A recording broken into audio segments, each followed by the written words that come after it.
জীবনে প্রথমবার রসগোল্লা বানালাম। প্রথমবারেই এত পারফেক্টলি বানাতে পারবো আমি নিজেও ভাবিনি। তো চলেন রেসিপিটা শেয়ার করি। মিষ্টি বানানোর জন্য আমি 1 লিটার দুধ নিয়েছি। দুধে বলক আসার পর চুলার জালটা কমিয়ে দিয়েছি।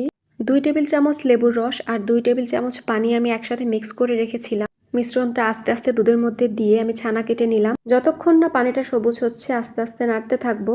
এবার একটা কাপড়ের মধ্যে ছানাটা ঢেলে ঠান্ডা পানি দিয়ে ধুয়ে 2 ঘন্টা আমি ঝুলিয়ে রেখেছিলাম। 2 ঘন্টা পর ছানাটা একদম রেডি।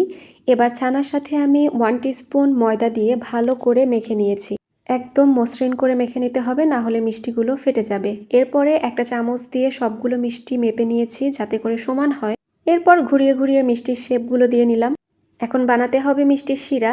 1 কাপ চিনি আর 4 কাপ পানি দিয়েছি, সাথে দিয়েছি 2টা এলাচ। এবার এই রসটাকে ভালো করে ফুটিয়ে এর মধ্যে মিষ্টিগুলোকে দিয়ে দিতে হবে। এবার ঢাকনা দিয়ে ঢেকে মিষ্টিগুলোকে রান্না করে নিয়েছি মিডিয়াম টু লো হিটে 20 মিনিটের জন্য। মিষ্টিগুলো যদি পারফেক্ট হয় শিরার মধ্যে এমনি ঘুরতে থাকবে, নাড়াচাড়া করার কোনো দরকারই হবে না।